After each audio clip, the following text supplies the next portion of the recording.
Good afternoon. It is March 14th, 2024, and I'm Jeff Bruner from WiLS, and I am delighted to be joined today by three folks coming to us from longtime WiLS vendor partner Gale. We have Stephen, Andrea here joining us today to talk about a variety of ways that Gale resources can help you in the K12 world. So I like to keep my introductions very short, so I'm going to stop talking and I'm actually going to stop sharing my screen because I think Stephen wants to share his.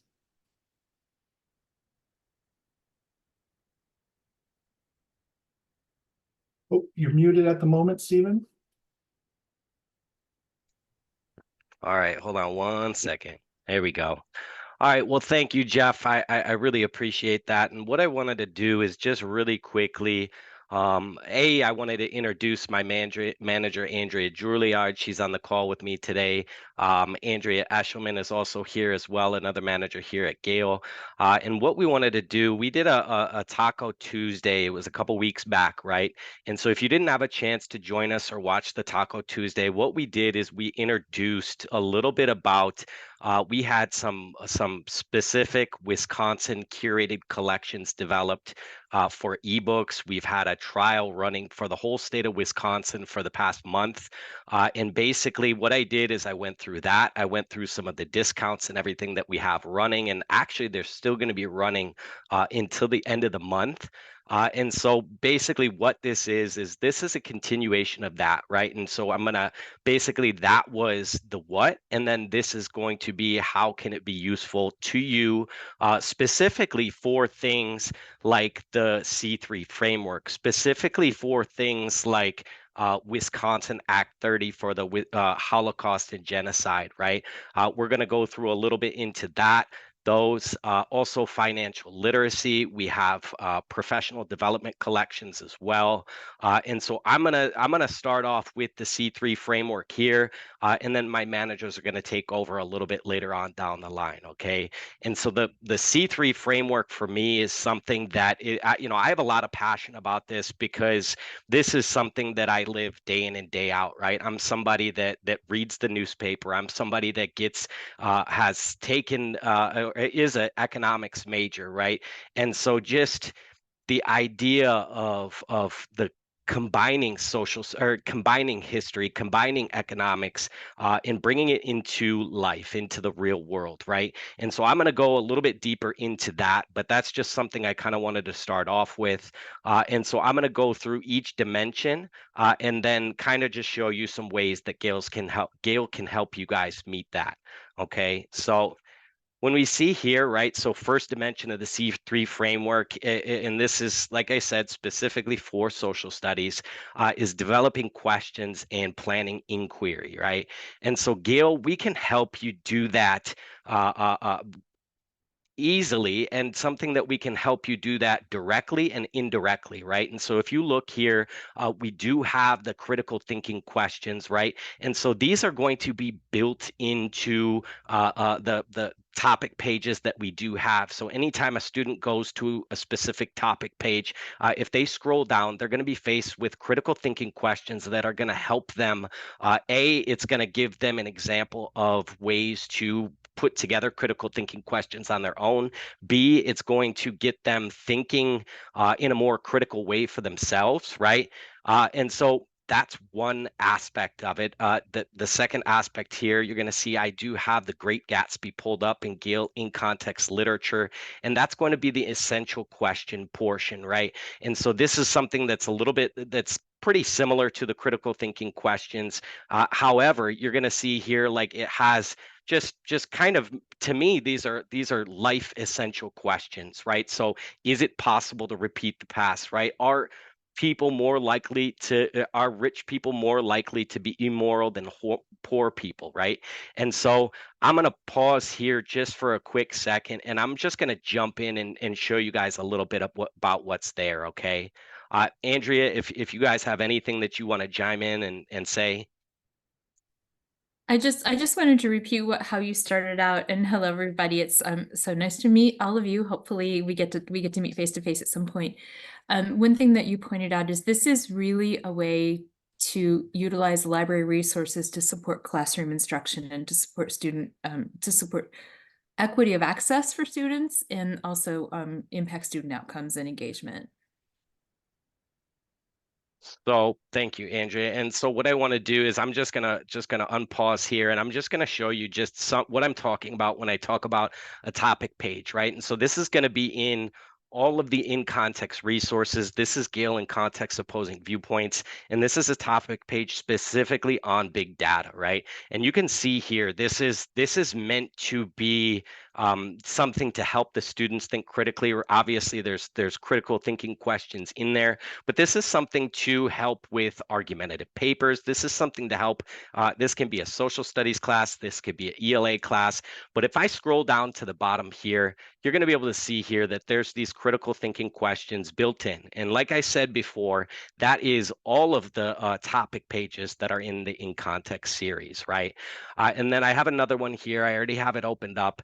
And this is the one that I showed you on The Great Gatsby. And this one is just an absolutely beautiful topic page. This is Gale in Context literature.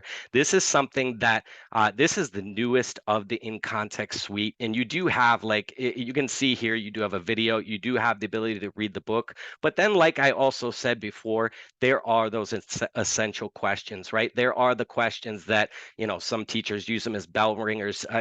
This is something that, A, it can be helpful to somebody teaching a class. B, it could be helpful to a librarian in the library. But C, it's also very incredibly helpful for inquiry, right? The C3 framework. And so I just wanted to just run through this a little bit real quick. I'm going to go back to the presentation right now. Andreas, if there's anything you want to say, feel free to chime in, okay? I was just going to add that the Great Gatsby is in the resource in its entirety, as are many other novels, plays, etc.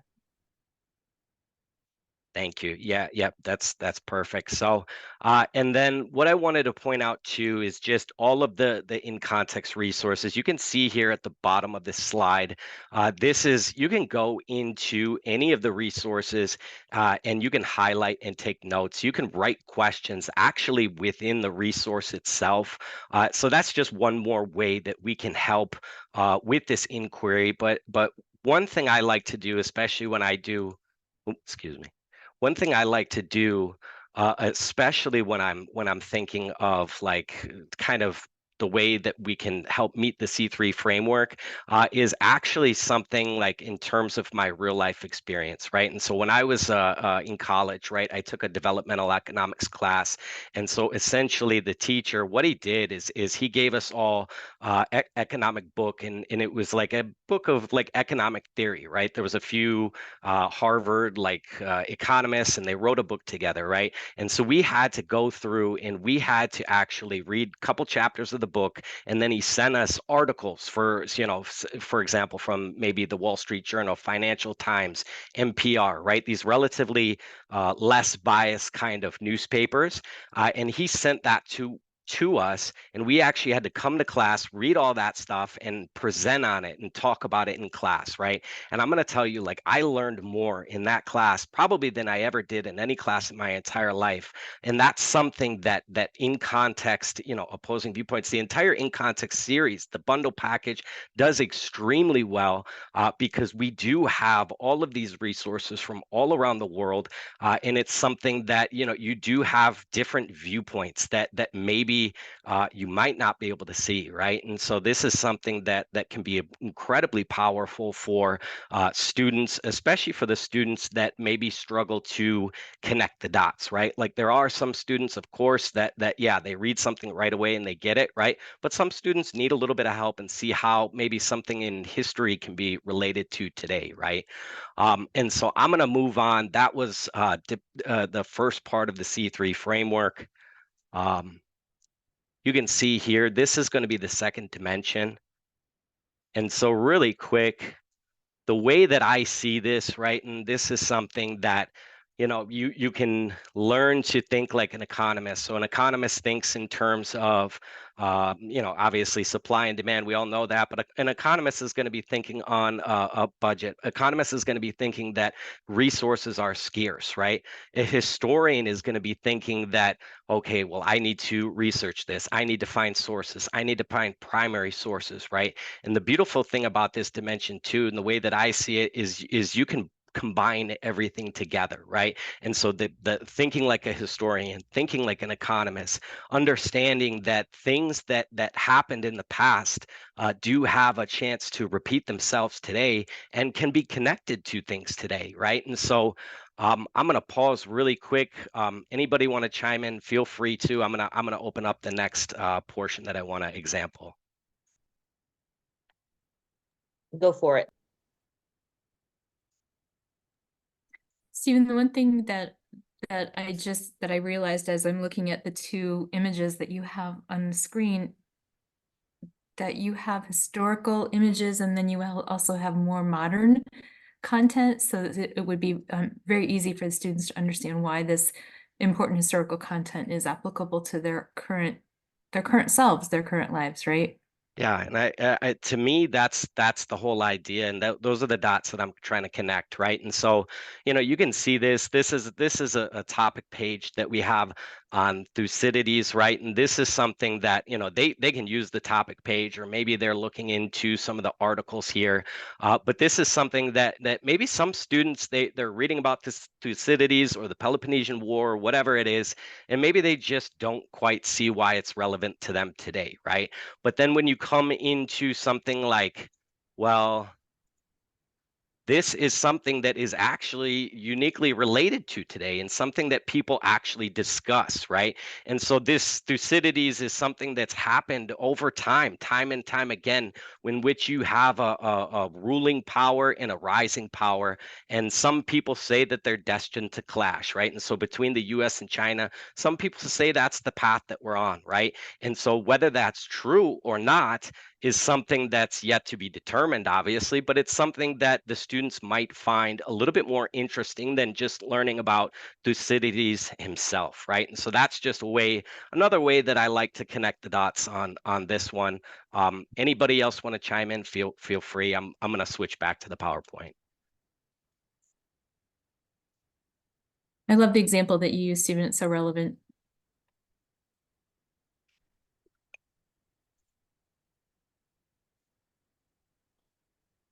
Sorry, I just had a little issue getting this up. All right, so anyway, so moving on, that was dimension 2, right? And so this is going to be dimension 3. This is arguably my favorite part, right? And so this is something that with Gale, we actually naturally do this, right? And so this is nurture your students' ability to evaluate sources and use evidence, right?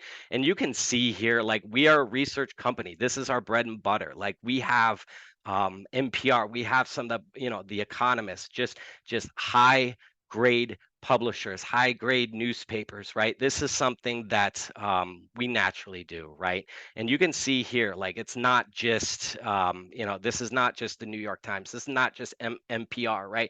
You have news agencies from all around the world, right? So you can see Xinhua, which is the Chinese news agency. You might be able to show your students, like, what kind of bias is there in different countries, right? And so we know that China has some issues with the Communist Party, right? This is what a lot of their stuff comes from, and so see what kind of bias might be in that newspaper, and not necessarily that everything in there is wrong, but realize that they have a bias. Realize that every different newspaper has a bias, and I think that this is something we do naturally. And you can see here, like, if you look in the middle here, there is these are primary sources, right?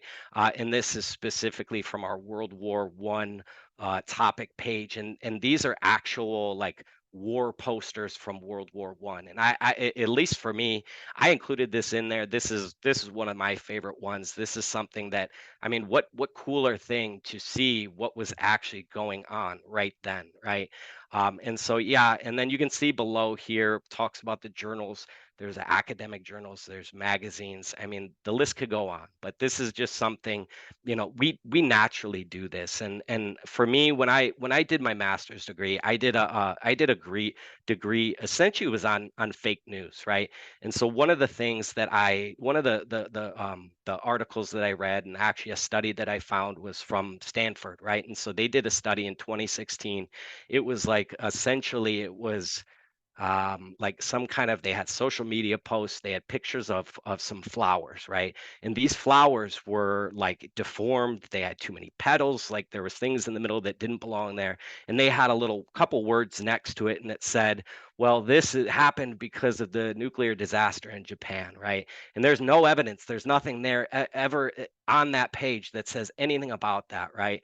And 80% of the students thought that that was true, right? That just because the words were next to the picture, that it must be true, right? And so that's what the students need. The students need something to really teach them what is a credible source, what is something that is actually a high quality source versus something that it's just a picture on Facebook or YouTube or TikTok or whatever they're using, right? I'm going to switch over to the database. Anybody else have something they want to chime in? Feel free. I just think that's a really good point that you made in terms of your thesis and fake news, because it's so prevalent now. And with students going to the open web to try to find information, it really can be a rabbit hole. And that's a great example that you used. And Stephen, first of all, I love being in a conversation with a fellow econ and history geek. It's just so much fun to hear the passion in your voice when you're talking about this. I just wanted to point out something happened to me today. So our team put together a really good lesson plan from opposing viewpoints on the TikTok ban. So I was very interested to see what we could find in our opposing viewpoints database. You don't have to look this up, but on the TikTok ban, to see what other countries are saying about it. And I found some very interesting opinions from Canada, from Australia, and even from the Chinese newspaper that you mentioned. I can't pronounce it, but Xinhua. thank you. Yeah. Thank you. And it was just such an interesting perspective, because it's very non-US centric. Yeah, it's important to have the other points of view, and they all have their bias in their own ways, but it's important to see all the different sides, right? And so what I opened up here, this is just these were the primary sources that I found. I just wanted to scroll through this really quick because I thought it's just simply pretty cool, right? And so this is something that's in the World War. This is in Gale in Context US or World History. And so this is something called World War I propaganda posters. And so you could just scroll down, and I'm not going to go too much into depth here, but this is just everything put together, right? And so I just thought this was really cool. You can see all the different countries.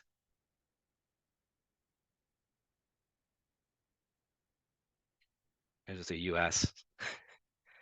So anyway, I'm not going to go too much into depth in this, but I just wanted to showcase that really quick. All right, so coming back to the PowerPoint. All right, so here we are. So the last dimension here, and this is arguably the most important one, and what we really want the students to do, right? And so we want the students to be able to communicate their conclusions and take informed action, right? And so just simply like I put up here gun control, right? Some of the opposing viewpoints, but just giving the students the ability to go out and vote and make informed decisions, right? Go out to maybe grandma's house, and when they're sitting at the dinner table, talk about some political things, right?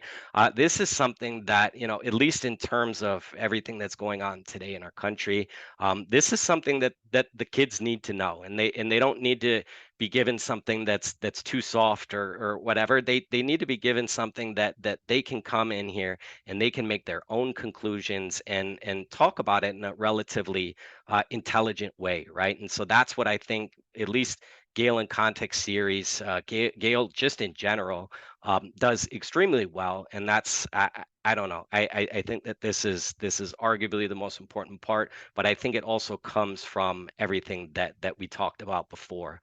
Anybody else want to have anything to say about this one? You were talking about how important it is for the students to have the right information, right? Whether sometimes it's hard, but also it's safe. Right, you were Yes, talking about media literacy, and we know that absolutely. we know that this is a safe place to go explore. I mean, you start looking at gun control and things like that on the internet, who knows where they're gonna go, right? So I just love that this is a safe spot. Absolutely, absolutely. So, anyway, so that's kind of my idea on the C3 framework. What I wanted to do now is kind of make a shift to, oops. I wanted to make a shift to the Wisconsin Act 30, right? And so that's going to be for the Holocaust and genocide, just to showcase how some of the resources that we have here at Gale can help meet those that specific act, right? And so this was something I believe this is for grades 5 through 8 and then 9 through 12, something that must be taught at some point in the year. Am I right, Andrea? You are correct. Awesome, awesome. So anyway, so I'm going to dive into this. And so this is something that was implemented in 2022. Oh, there it is. It's already written there. So anyway, so here we go. Here's just a page on genocide. So if you look in Gale in context, I believe this one's from Global Issues. You're going to be able to find this topic page, and it talks about genocide. So it's going to teach the students about genocide. You can see on the right-hand side that here's a little bit more like this. They can dive a little bit deeper into it. And this is something that's going to be in many, not just Global Issues, but it's going to be in many of the other databases as well, either topic pages or tons of articles from today or yesterday or 5 years ago, right? So this is something that we can do really well, and we can relate it specifically to the C3 framework, right? The students have the ability to come in here, they can take notes, they can highlight things, right?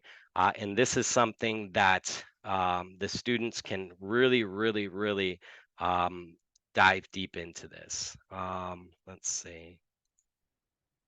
And then there's also the critical thinking questions, right? And so this one's really cool in terms of like the genocide. This is something that, obviously, we can talk about genocide, we can talk about the Holocaust happening in World War II, but this is something that can apply to today, right? A lot of the students are probably, going on TikTok or going on Instagram or whatever, and there's going to be tons of social media posts about things that are going on in Palestine, things that are going on around the world, not just Palestine, but there's also something going on in Xinjiang, China, right? And these are things that the students are going to be faced with, and how do they know what's legitimate? How do they know what's real, right? And so we can take them to a place that has legitimate information from authoritative sources, and that's something that especially in this time when they're being barraged with so much information that they really don't know what to do. You can really teach them where to go, right? And that's incredibly important, right? And so, I just wanted to tie that back into the C3 framework if I could. Um, anybody else want to say something on this one? I like that you can start very high level in terms of what is genocide. Yeah, What does history or even present day look like in terms of genocide? And then um, promote inquiry by the additional links within the resource and ultimately end up at those critical thinking questions where the students can apply what they've learned.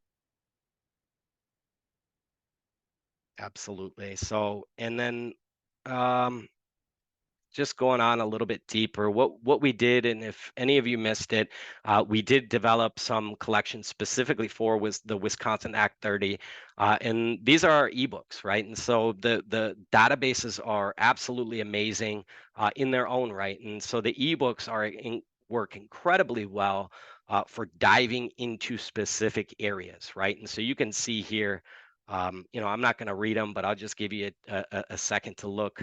Right, this is good stuff, right? And this gives the students a chance to dive deep into a subject in an organized way, right? And that can be powerful in its own right, right?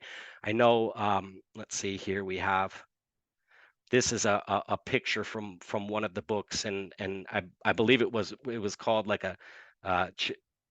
child during the Holocaust or something like that, right? And so this is a picture from the book, right? And it shows just basically the linen closet, if you see here, and that was the doorway that they used to hide, right? And so this is obviously the hole in the wall that for whatever reason somebody opened up, but this just gives you an idea, right? And so this is going to be a deeper dive into things, especially specific areas that at least to me can be incredibly beneficial for the students as well. So And if that example that you just gave is something that could be pulled into the lesson for a day and discussed in the classroom in terms of, let's take a look at this example where a child accessed a hiding place through the linen closet.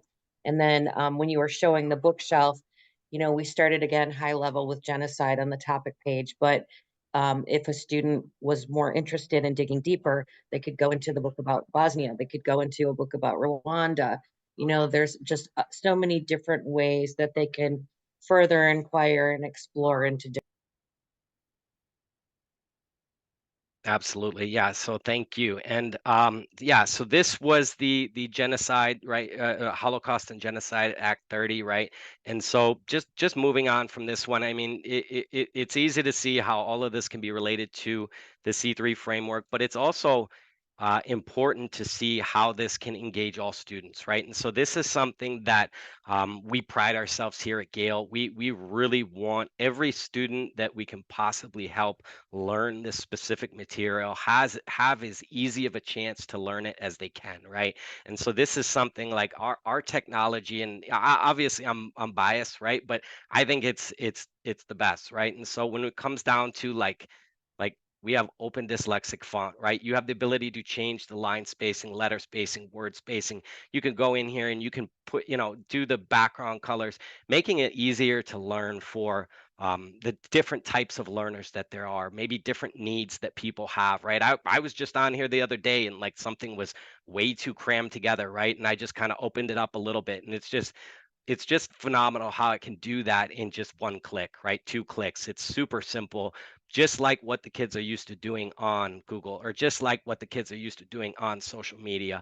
And that's important, right? Because if they come in here and they click to make the line spacing bigger and it doesn't move for 5 seconds, kids are going to disengage, right? And I think that's an important thing, right? Just going through a little bit more here. We do have this read to speak functionality, right? And so this is something that the students can come in here, they can press play, and it actually read and highlight the word at the same time. They can come in here, they can actually download that. They have the ability to change the font size, change the colors, like you can kind of do most whatever you want with it. And then you can actually change the language as well into many of the 50 plus different languages that we have, right? And then just going down a little bit more here. And so this is something that I think is pretty awesome. And I was doing a little bit of reading, and I guess in Wisconsin there's a relatively large Hmong population, right? And so this is something that like you can go in here and you can have this translated into Hmong rather than English, right? And so if you have students that either they're ESL, or if you have students with parents that might not speak perfect English, right? They can come in here and have this translated in one click, right? And so it's really a powerful thing, especially to let like ESL students learn, but also letting the parents help the students as well. And I don't know if any of you have something else to chime in, but that's all I got for this one. You did just great. Just one quick thing to mention Sure. on the open dyslexic font. We had a customer not too long ago who was showing those features, and this was to a social studies class, and a week later, student came back to her and said, "You know what? I think I might be dyslexic because this font has been a game changer for me." And the student literally said, "You saved my life." So it's a really cool example though, because a lot of kids do go undiagnosed with different learning issues. And so to hear that real life example was really rewarding. Yeah, and I think that's, that speaks volumes, because, if a student can't take in the content, right, how can they learn, right? And so if you give them that little opportunity, that little boost, that little bit of support, that can go a long way, right? And so that's what these tools are all about. It's just meeting the different learners where they are, right? And that's something that, like I said before, we do really well. Aside from that, I think my time is done here. I believe next, is it financial literacy that we got, or I believe so, yes. should I stop sharing, Do you mind or I can just click through? advancing the Yep. slides? Yeah, Yeah, go back. absolutely. Yeah, that would be great.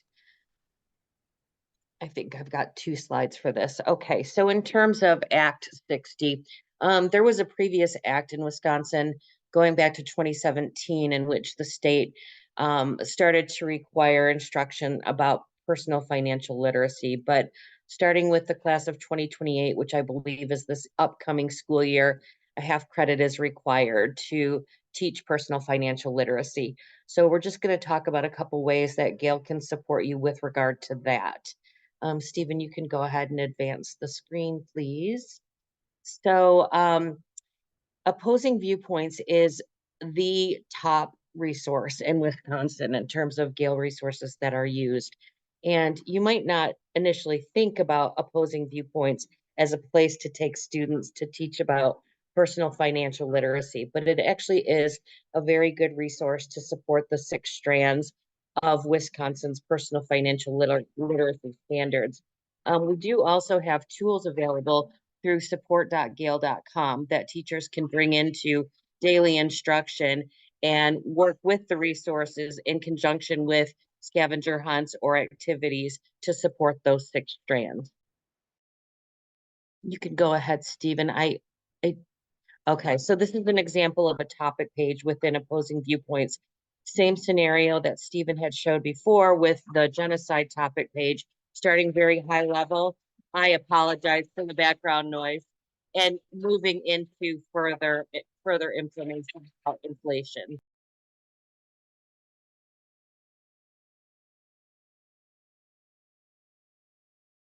I am having an issue with background noise. This is another example of different topic pages that can be used in the classroom to support the strands, whether you're talking about credit, money management, debt, etc. So we create these tools to really help teachers have a takeaway, help librarians go into classrooms and show how to use these resources on a daily basis to support those mandates.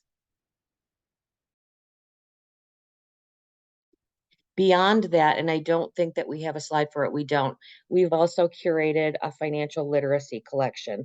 So we have ebook collections available for K-8 as well as 9-12 to take a deeper dive on topics like savings, building credit, etc.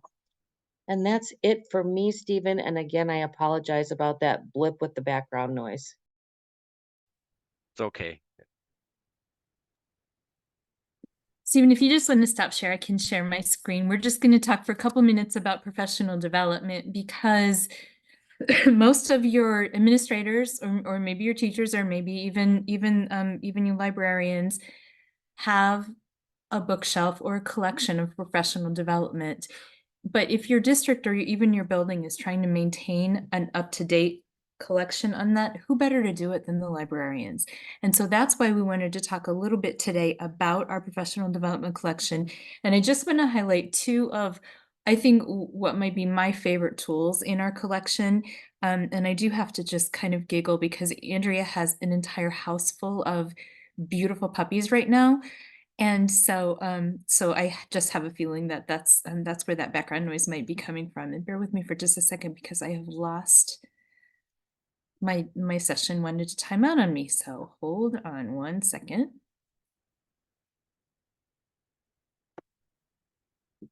Okay. All right, are you seeing my professional development? Thank you so much. So the first thing that I want you to realize, that I want you to notice is yes, you're seeing ASCD on here, but my actual demo site is put together by by publisher, but you can put content from all of your administrators' favorite, all of your teachers' favorite publishers and authors in the same site, in the same click. And just imagine if you're a principal trying to support a student, trying to support a teacher, and there's something that you've asked for help with, or something that the principal has noticed during their evaluation time, and they remember 6 months ago reading a great chapter that would be really beneficial for that particular teacher in this particular situation, but they're looking at their entire bookshelf of PD books, and they've got a call with a parent coming up in 10 minutes, and they simply don't have time to find it. So all they would need to do is do a quick keyword search here. But for our purposes today, I want to show you what this might look like if you were working on a building level or a district level initiative, like one of the ones that we covered here today, or just literacy, science of reading, you know, any of those kinds of things. So I'm just going to do a really broad search right now for literacy. Oh my goodness, I cannot talk and type at the same time. So we'll just even do literacy skills. And of course, I know that media literacy, and science of reading are all very different topics, but they're all probably something that is near and dear to the hearts of this audience. So this is why I wanted to show this to you. So we're pulling back content, just like in the in-context resources that you're so familiar with. We're pulling back content at the chapter level. So I know that teachers' favorite thing to do for professional development is certainly to sit down and read a book cover to cover, right? Because we all have time to do that. That is not true, and we all know that. But getting different perspectives, getting research-based information, getting application information, getting information that's tied to my state professional growth standards and those kind of things is all very important to me as an educator, and also as an administrator leading those educators who want to become even better at their job. So just really quickly, I want to show you how you can use these resources to build out a tech set for professional development, and you can do this with your PBLs. You can do this. You can do this with an entire department, with an entire building. You could model inquiry for your teachers so that they're doing that with their students as well. And this is going to be a very random selection, but I'm going to go through here, and let's say that we really want to start out our conversation on literacy skills with maybe our new teachers with this content right here. So I'm going to highlight that, and I'm going to mark that this maybe is for discussion 1. And please forgive me, I cannot talk and type at the same time, so I'm typing gibberish. And then I'm just going to go back to my search result, and I'm going to pull another piece of content. These are indicators of basic early literacy skills. And a lot of this, of course, will have to do with the science of reading. And maybe this is for the work that we're going to do in between our 2 professional development sessions. So this is essentially teacher homework, right? And I'm going to save that. Now, remembering that just like all of our Gale resources, you can download the audio of this particular chapter as an MP3 file, and so you can listen to it while you're on your walk in the evening, or while you're chopping vegetables for Easter dinner, or whatever it is that you're doing. You can still be consuming this really great content. I'm going to pick one more piece of content just to kind of show you how incredible this could be. So here's information literacy skills instructions, something that I'm sure that you all know just like the back of your hand. But I really want to add this entire group in here because I want to ask a question about this, and I really want to get my teachers to think about it. So this is going to be our question discussion for when we get back together again, and I'm going to save that. So now, just like you do with all of your other resources, I'm going to go up here into my highlights and notes tool. And I'm going to click on View All Highlights and Notes. This is the content that I highlighted in purple, in green, and in orange. So essentially, I've taken all of that professional development content that's available to me in my library, and I've created a text set around a very specific topic that we can really dig into.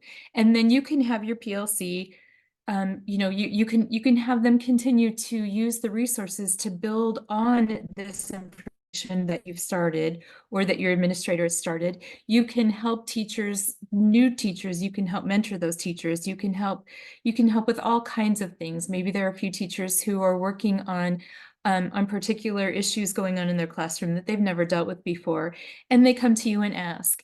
This is what you do, right? You do information, you do libraries. And so we just really wanted to show you those things. I'm not going to go through all of the other tools that are available in the database. You already know about those because you've been using these resources for so long.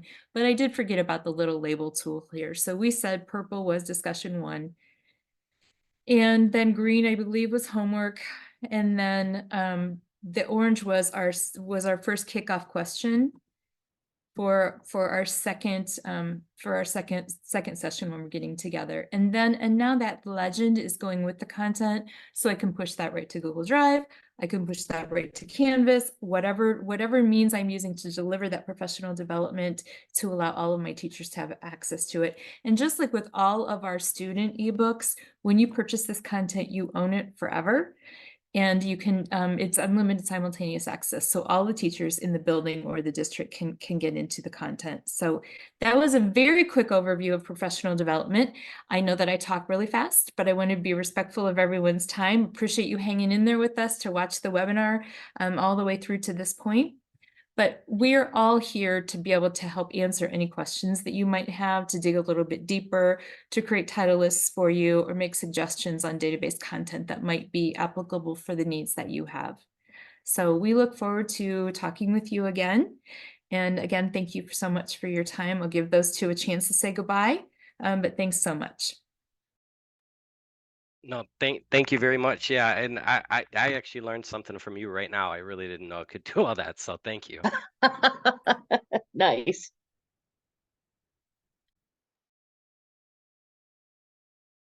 Thank you all, Gale folks, for joining us today. Steven said he learned something new. I learned a lot new today, so I am really impressed with these resources. For a couple of years, I've been saying, oh, I'm new to working with our K12s, and I guess I can't say that much longer since it's been about 3 years. I've been kind of working with the K12 members here at WiLS, but just like anything else, there's always something more to learn. So I'm really impressed with the resources that you have available for our members, and I hope anyone watching this will reach out to us here at WiLS. We'll reach out to Stephen. We'll reach out to the Andreas if you need have questions or need to learn more about any of these resources and what they can do for you at your district. So yeah, we are kind of coming up towards the end of our time here. So I really appreciate the extra effort that everybody put in today to have a really great session. And I hope that we will be able to do something again soon. Let's schedule something and get even more information out to our members in the near future. Thanks so Perfect. much, Jeff. And I just wanted to say thank you for all of the people watching who stopped by to talk with me last Monday at the WIMTA conference. It was so nice to meet everyone, and that's why we thought it would be important to add this into our discussion, because a lot of the conversation was around how can I help support my teachers from the library. And so that's why we wanted to be able to expand on this topic that we started off with in our Taco Tuesday. So thanks for the opportunity to do that. Our pleasure. Great. All right. Well, thanks again. And I hope everyone has a great afternoon, and we'll talk again soon. Thanks, Perfect. Jeff. Thank you, Take Jeff. care. Bye-bye. Thanks, Jeff.